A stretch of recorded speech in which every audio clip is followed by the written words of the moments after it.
आई। इसलिए एक्टिविस्ट का जो योगदान, उसकी जो भूमिका, खासतौर से जो सबर्टन सोसाइटीज के बारे में जो उनकी जो भूमिकाएं रही हैं एक्टिविस्टों की, वो बहुत बड़ी रही है। इसलिए रमणिका जी की जो दोनों पुस्तकें हैं वो एक एक्टिविस्ट की ही पुस्तकें हैं और उसी रूप में इसको मैं देखता हूँ। औरों को भी देखना चाहिए। इसमें कोई बहुत बड़ी सैद्धांतिकी या अवधारणा उसको लेकर के अगर ढूंढेंगे तो निराश पहली बात तो ये। दूसरी बात ये कि दोनों पुस्तकों को मैंने बहुत ही ध्यान से पढ़ा और कुछ खामियों की ओर आपका ध्यान भी मैंने दिलाया, शुरू में दिला दिया। हालांकि आप लोगों के मिस हो गया होगा। एक तो बहुत बड़ी हुई और शायद जल्दी शुरू कर लेंगे कि पेज नंबर 117 पर बस्तर में भीड़ों का एक जगह लड़ाई दिखा दी गई। तो मध्य प्रदेश तो बहुत बड़ा, लेकिन बस्तर में भीड़ होती ही नहीं है। वो एक अलग, वो केवल ऐतिहासिक दृष्टि से उसके लिए गौंड इलाका है। बस्तर, दक्षिण बस्तर, दक्षिण राजस्थान, इसके बाद मालवा, पंचमहल, कोई इलाका होता है। तो वहाँ ये थोड़ा सा, इसलिए मैंने कहा कि क्या तो जूझता है, मनुष्य की चिंताओं से जूझता है, उसको बदलने की कोशिश करता है। वो ये नहीं सोचता कि वो फैक्ट कहाँ है। तो इसलिए मैं यहाँ थोड़ा सा बेनिफिट ऑफ डाउट रमणिका जी को दे रहा हूँ, लेकिन इसको ठीक कर लेंगे। कुछ एक दो जगह और है, क्योंकि मैं इस पर जोर पर बहुत विस्तार से नहीं बोलूँगा, क्योंकि आप लोग बोल चुके हैं। 1857 के बारे में भी थोड़ी सी कई जगह अपने अलग अलग पोजीशंस ली हैं। थोड़ा सा उसमें सरलीकरण, हालांकि आपने इसका सरलीकरण किया है बहुत सारी चीज़ों का, जैसे आपने तथाकथित कह दिया है कुछ 1857, कुछ जगह आपने इसको क्रांति कह दिया है, कुछ जगह विद्रोह भी कहा है।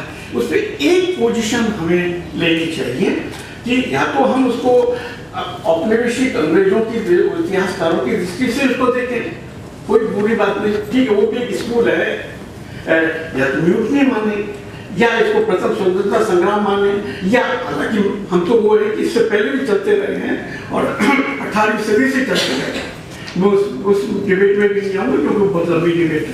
लेकिन एक जो मोटी मोटी जो चीज़ है उस पर हमको थोड़ा सा एक नजरिया बढ़ा के करना चाहिए, चाहे हम लोग एक्टिविस्ट हों और ये एकेडमिशियन हों।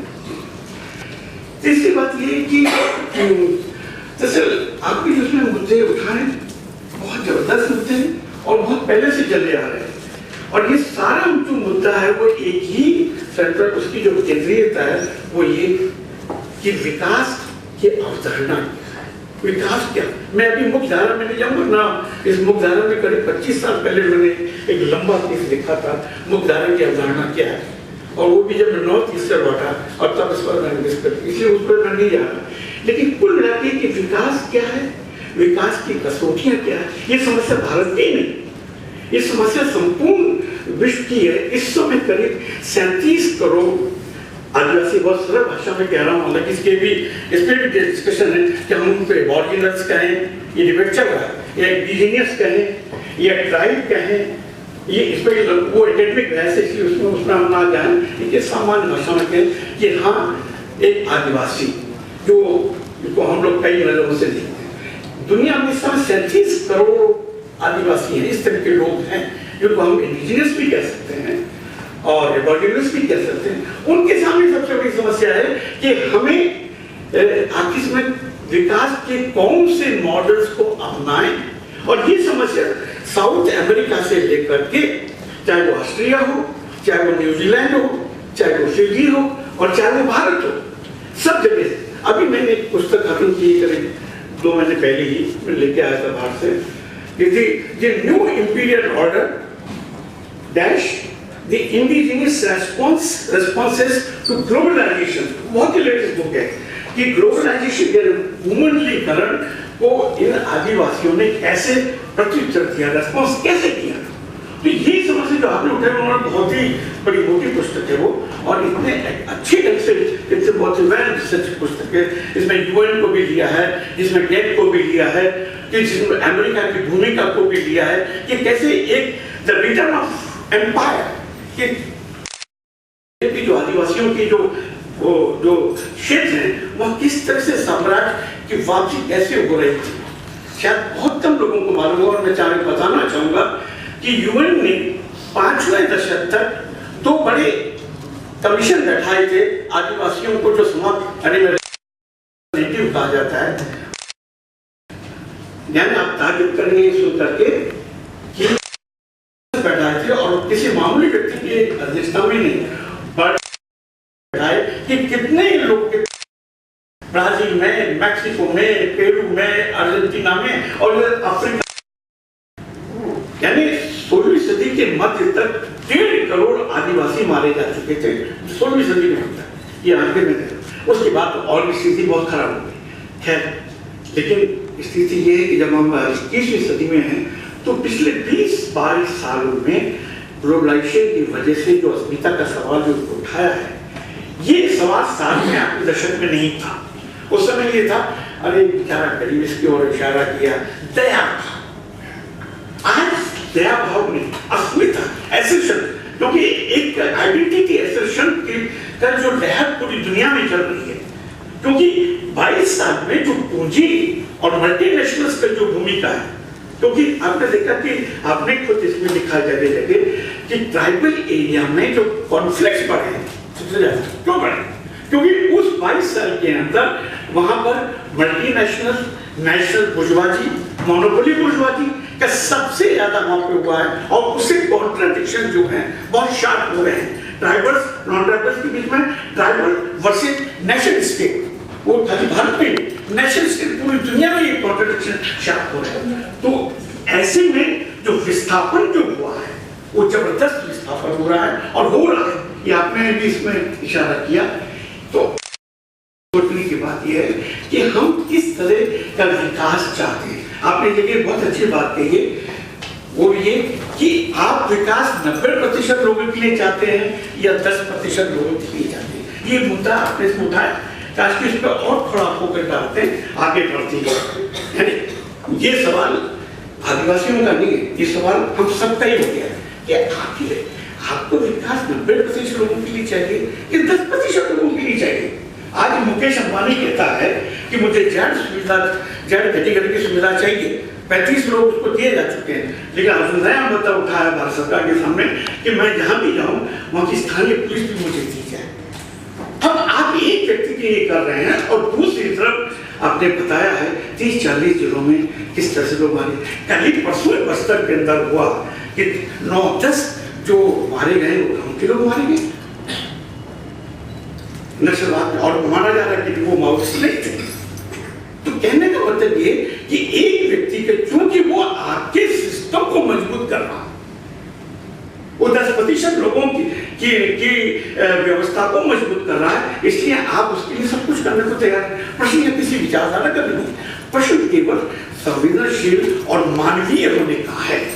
आज उम्मीद ये की जाती है राष्ट्र के नियंताओं से कि भाई आप न्यूनतम संवेदनशीलता को अपने पैदा हो। छोड़ दीजिए, क्रांति की बात हम नहीं करेंगे, छोड़ दीजिए, वो यहाँ चर्चा का विषय भी नहीं है। मूल से है कि इसके ये आदिवासियों के बारे में जो है, जिसके 12-13 करोड़ की आबादी हमारे भारत में है, और ये सवाल जवाहरलाल नेहरू के जमाने से चला आ रहा है। और उस समय जवाहरलाल नेहरू ने कौन था उनको भेजा था जिसने फिलॉसफी पढ़ने का, और वो जो लिखा था और सब तो, और ये गांधी जी के भी सामने आया था। क्या हम म्यूजियम का पीस बना के रखें, क्या 15 और 26 जनवरी को इनके सामने इनकी नुमाइश करें, या ये जो हमारे जो लोकतांत्रिक ढांचा है उसके सम्मानीय सदस्य के रूप में, सम्मानीय भी नहीं, मैं एक कॉन्शियस सिटीजन उसको बनाने की जरूरत है। वह आज तक आप डॉक्टर बी.डी. शर्मा ने, आपको याद है, SC/ST कमीशन की रिपोर्ट 29 की रिपोर्ट रखी थी और उसके अंदर ये सारे मसले उठाए थे कि आखिर इस भारतीय राष्ट्रवाद को कैसे लोग चाहिए। तो ये सवाल आज हुआ। आज जो रेड कॉरिडोर बना है, इस पर आपने थोड़ा सा आपको डालने की कोशिश की है। एक रेड कॉरिडोर बन गया, आखिर क्यों बनी, उसके लिए कौन जिम्मेदार, क्यों उठाते हैं? उनको मजा थोड़ी आ रहा है भाई, उनके तो 3 लोग बेचारे अपने कोदो कुर्की और महुआ और ये अपना खाने वाले लोग हैं, उनको क्या। लेकिन आपने देखा यही नहीं छोड़ा, आपने मजबूर किया, सगर जुड़े की और अपने इशारा दिलाया। मैंने बताया कि जो ताजा घटना हुई उससे पहले 30-40 लोग मारे गए थे, वो भी सब बाद में मालूम हुआ कि सब वो गाँव वाले थे। और जो परसों 3-4 लोग हुए वो तो केवल अपना फेस्टिवल मनाने के लिए गए थे, ये तो मान लिया गया है। इसलिए रमन सिंह को ये इंक्वायरी की, न्यायिक इंक्वायरी की इजाजत देनी पड़ी, क्योंकि वो तो हथियारों की वो अपने जो हर साल मनाते। ये जो आपने जिस पर इशारा किया बहुत अच्छा था कि संवादहीनता, क्या आप उनकी परंपराओं रीति रिवाजों के से परिचय नहीं है तो फिर आप कैसे आपके साथ आएंगे? मैं समझता हूँ कि आज जरूरत इस बात की है कि एक तो विकास को लेकर के, विकास के मॉडल को लेकर के इस पर जबरदस्त बहस होनी ही चाहिए, और दूसरी बहस इसको होनी चाहिए कि एक स्वच्छ संवाद आप उसे स्थापित तो करने की कोशिश करिए, आप उनसे उनका विश्वास अर्जित करने की तो कोशिश करिए। आपने दिखाई है ये, तो मैं ये कह रहा हूँ कि उम्मीद ये है, बात को आगे न बढ़ाते हुए, जरूरत इस बात की है कि हमें अब इस समय हम लोग जिस दौर में हैं, हमें केवल लोकल ढंग से नहीं सोचना चाहिए, माइक्रो को मैक्रो से जोड़िए।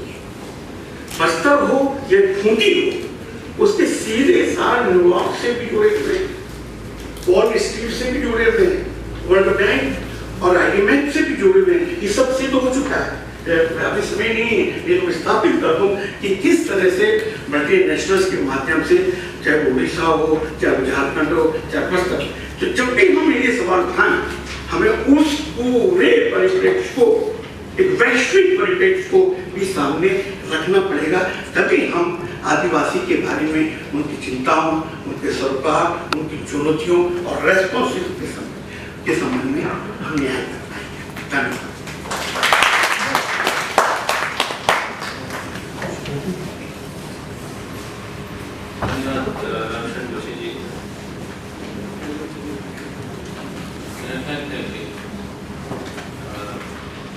रमिका जी को भी हम सुनना चाहते हैं, मगर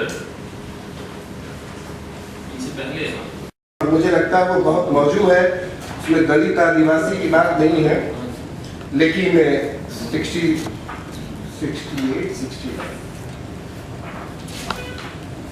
एक मेघालय के कवि के बारे में लिखती है।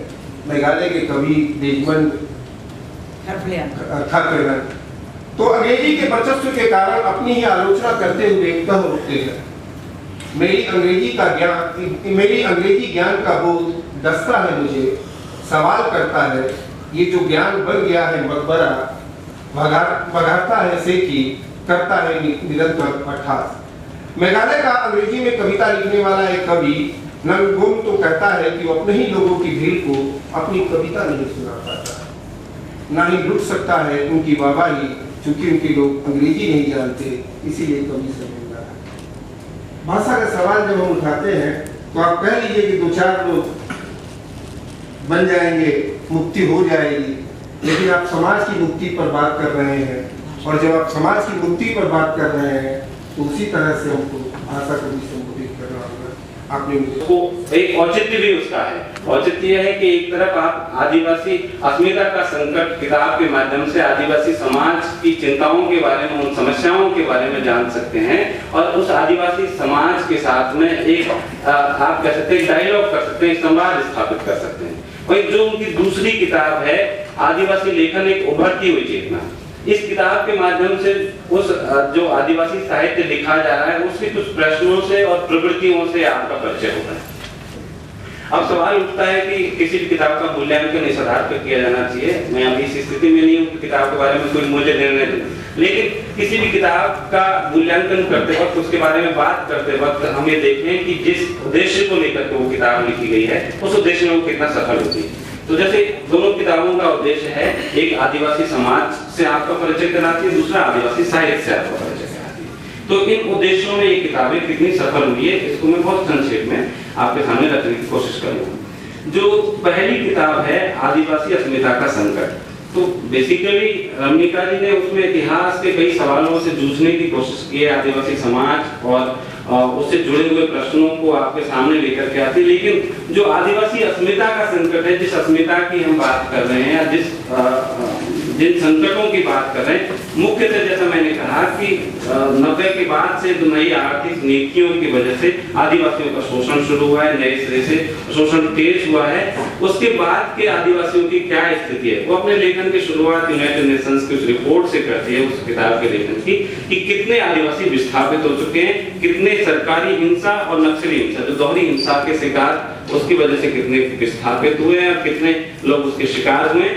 यहाँ से शुरू करके और आदिवासी जीवन के वर्तमान संदर्भों को किन अलग अलग एंगल से, किन अलग अलग आयामों से, दृष्टि बिंदुओं से देखा जा सकता है। तो जैसा मैंने कहा कि आदिवासी समाज से परिचय के वक्त एक तरफ हमें उस इतिहास की तलाश करनी पड़ेगी। इतिहास के उन सारे सवालों को रमणिका जी उठाती है। जैसे पहले राष्ट्रीय स्वाधीनता आंदोलन का सवाल है। 1857 को इस तरह से हमारे बचपन से रटाया गया है कि वो राष्ट्रीय स्वाधीनता आंदोलन है पहला, जबकि आप देखें कि हमारे कई साथी इस बारे में काम कर रहे हैं, उन्होंने आदिवासी विद्रोहों की परंपराओं पे किताबें लिखी है। तो आप देखें कि आदिवासी विद्रोह 1857 से बहुत पहले शुरू हो गए थे और आदिवासी विद्रोहों की विशेषता यह है कि वो जो 1857 पे रमणिका जी ने बहुत सारे सवाल उठाए, दूसरे कई इतिहासकारों ने भी धीरे धीरे सवाल उठाए, लेकिन आप देखें कि राष्ट्रीय स्वाधीनता की बात करता है। जो हमारा अंदरूनी शोषण है, जो हिंदुस्तानी सामंतों का शोषण है, उसकी बात नहीं करता, जबकि हिंदुस्तान की बड़ी आबादी, जिसमें दलित भी शामिल है, आदिवासी भी शामिल है, किसान भी शामिल है, मजदूर भी शामिल है, स्त्रियां भी शामिल है, वो हमारे अंदर के शोषण की वजह से उत्पीड़ित थे और उनके उत्पीड़न का कारण वो जो हमारे सामंती व्यवस्था थी वो उसके थी। तो आदिवासी विद्रोह एक तरफ जो हमारी सामंतवादी व्यवस्था थी उससे भी लड़ रहे थे और अंग्रेजों को सीधी चुनौती दे रहे थे। वो किसी डोमिनियन स्टेटस या आधे राज्य की बात नहीं कर रहे थे या उनके